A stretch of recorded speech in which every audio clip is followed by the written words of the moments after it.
मोदी साहब के ही आशिक है पहले से। हम तो तेरे आशिक हैं सदियों पुराने, चाहे तुम ले चाहे ये वीडियो वहां लिया जाता है जहां पीछे की दीवार पर बड़ी सी अंबेडकर जी की फोटो लगी रहती है, जो उससे पहले कभी नहीं थी। बिहार में लालू यादव का दोबारा सत्ता में आना, पंजाब में आम आदमी पार्टी का सत्ता में आना, ये सब समझ से परे जरूर है, लेकिन गुजरात में दाल गलनी इतनी आसान नहीं है। अब इस घटना का असर वैसे तो कुछ खास ज्यादा हुआ नहीं, क्योंकि एक बच्चे को भी केजरीवाल की 10 रुपए की एक्टिंग समझ आ रही थी कि इस ओवर एक्टिंग के कायदे से पूरे पैसे ही काट लेने चाहिए। जिस्म पे सूट होगा, पाँव में बूट होगा, हाथों में गोरी का हाथ होगा, लेकिन सपने तो सपने होते हैं, वो पूरे थोड़े होते हैं, और जो काम दिल से ना किया गया हो उसका फल वैसे भी मिलता नहीं।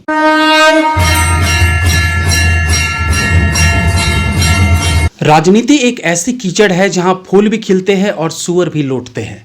कहने का अर्थ है कोई राजनीति में स्वेच्छा भाव से जनता का भला करने के उद्देश्य से आता है, तो कोई अपना भला करने के उद्देश्य से। हालांकि लोगों का भला करने वाले नेता तो आप गिनती के ही बचे हैं। खैर 5 साल जैसे भी कटे, लेकिन इलेक्शन के नजदीक आते ही राजनीतिज्ञों का रंगारंग कार्यक्रम शुरू हो जाता है। यहाँ आपको हर तरह के नेता कलाकार मिलेंगे जो विभिन्न प्रकार के किरदार निभाकर लोगों को रिझाने की कोशिश करते रहते हैं। अक्सर ये नौटंकियां लोगों को समझ आती हैं, लेकिन उसके बाद भी इन नेताओं को भरोसा होता है कि उनकी नौटंकी को कोई नहीं समझ पाएगा, लोग तो बेवकूफ हैं। यूं तो हम सबने चुनाव आने से पहले अनेकों नौटंकियां देखी होंगी, लेकिन जिस बेशर्मी से अरविंद केजरीवाल इन दिनों गुजरात में ड्रामेबाजी कर रहे हैं वो समझ से एकदम परे है। मतलब उनकी घटिया नौटंकी देखकर परेश रावल सर का एक डायलॉग याद आता है कि क्या नेता बनेगा रे तू। कभी ऑटो वालों को इकट्ठा करके उनके साथ टाइम पास कर रहे हैं, तो कभी बिजनेसमैन के साथ बैठकर रणनीति बना रहे हैं, बिना इस बात को समझे कि भाई आप तो आज गुजरात में आए हो। वो चाय वाला तो पैदा ही यहीं पर हुआ है, और जो इतने साल तक लगातार गुजरात का मुख्यमंत्री रह चुका हो, वहां की जनता, वो चाहे बिजनेसमैन हो या ऑटो वाले या मजदूर या कोई भी हो, आपके फ्री के रेवड़िया खाने के लिए आपके साथ हो जाएंगे। मैं ये मानता हूं कि आजकल की राजनीति में बहुत कुछ अनएक्सपेक्टेड हो रहा है। बिहार में लालू यादव का दोबारा सत्ता में आना, पंजाब में आम आदमी पार्टी का सत्ता में आना, ये सब समझ से परे जरूर है, लेकिन गुजरात में दाल गलनी इतनी आसान नहीं है। अरविंद केजरीवाल फर्स्ट डे से झूठ की खेती करते आए हैं।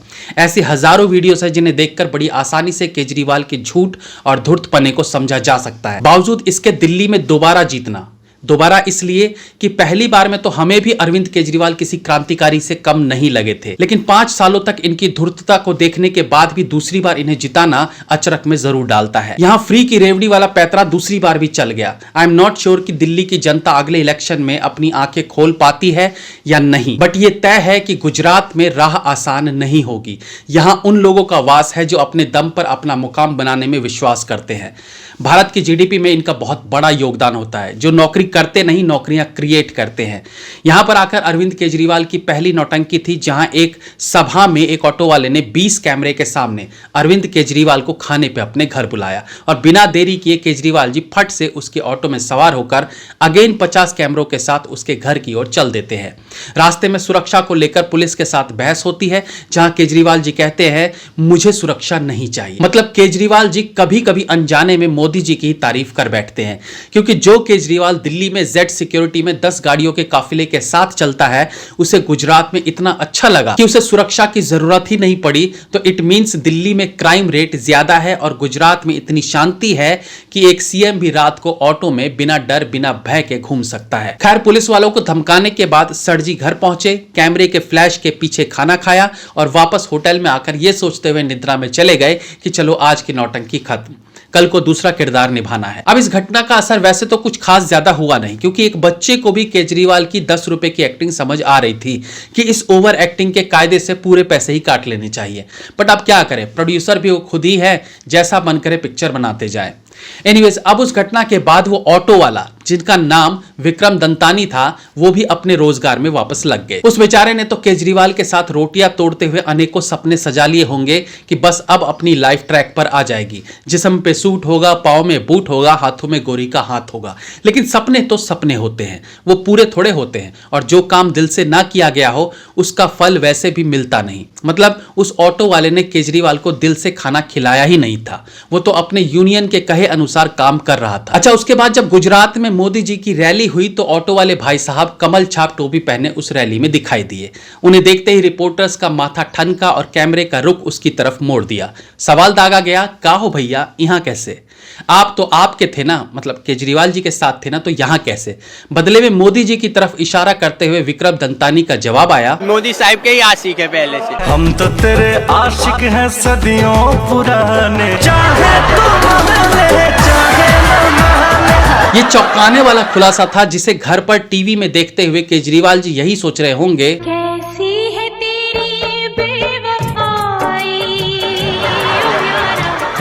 जानती मेरी बनवा। रिपोर्टर भाई की उत्सुकता जागी तो उन्होंने पूछ डाला, लेकिन उस दिन तो आप केजरीवाल जी को खुद खाने पर लेकर गए थे ना, और खाना खाया भी था उनके साथ। और केजरीवाल को आपने घर पे भोजन के लिए आमंत्रण भी दिया था, और आज आप बीजेपी की सभा में दिख रहे हैं, क्या वजह है? इसका जवाब देने से पहले केजरीवाल जी टीवी की ओर देखकर बोले, ये फंस गया सीएम। ऑटो वाले ने जवाब दिया, ये सब तो यूनियन के कहने पर किया था मैंने। उन्होंने कहा कि केजरीवाल को खाने के लिए बोलना है तो मैंने बोल दिया। कोई भी होता तो मैं उसे खाने के लिए बोल सकता था। और ये सुनते ही केजरीवाल जी के मन में आया, साले का खोपड़ी तोड़ साले। रिपोर्टर साहब का भी आज के दिन का काम हो गया था, तो उन्होंने पूछ डाला, आप किसको वोट देते हैं? तो एक बार फिर घर में ये इंटरव्यू देख रहे केजरीवाल जी की भौहें ऊपर हो जाती है और इंतजार में थे कि कम से कम अब तो ये आम आदमी पार्टी का नाम लेगा। लेकिन ऑटो वाले भैया का जवाब था, हमने जब से वोट डालना शुरू किया हमने सिर्फ बीजेपी को वोट दिया है। क्या मजाक बना रखा है इन्होंने। केजरीवाल जी, मजाक तो आपने बना रखा है राजनीति को, क्योंकि आपका राजनीतिक कैरियर ही नौटंकियों से शुरू हुआ था। खैर, इसके बाद इनकी अगली नौटंकी होती है जब एक दलित सफाई कर्मचारी ने भरी सभा में फिर से केजरीवाल जी को अपने घर आने का निमंत्रण दे डाला। केजरीवाल जी ने बदले में उस सफाई कर्मचारी को ही दिल्ली अपने घर आने का न्योता दे दिया। इसे आप दो तरीके से समझ सकते हैं। केजरीवाल जी को उनके घर जाना ही नहीं था, क्योंकि ये प्री प्लान्ड स्टंट था। वो क्यों था वो मैं आपको आगे बताऊंगा। और दूसरा कि केजरीवाल जी ने सोचा होगा, यार एक बार तो खाना खा ही चुका हूं ऑटो वाले के यहां, तो इस बार कुछ अलग करेंगे। तो उन्होंने सोचा, क्या ऐसा है कि सफाई वाले भाई साहब, मैं तो आपके यहां नहीं खाऊंगा, ऐसा करो आप ही मेरे यहां दिल्ली आ जाओ खाना खाने के लिए। अब फुर्ती देखिए केजरीवाल जी की। आज दोपहर की सभा में यह नौटंकी शुरू हुई कि भाई आप मेरे यहां खाना खाने चलोगे? जवाब आया, मैं तो बाद में चलूंगा, पहले आप मेरे यहां चलो। उफ, इतना सारा प्यार देखकर तो मन गार्डन गार्डन हो रहा था।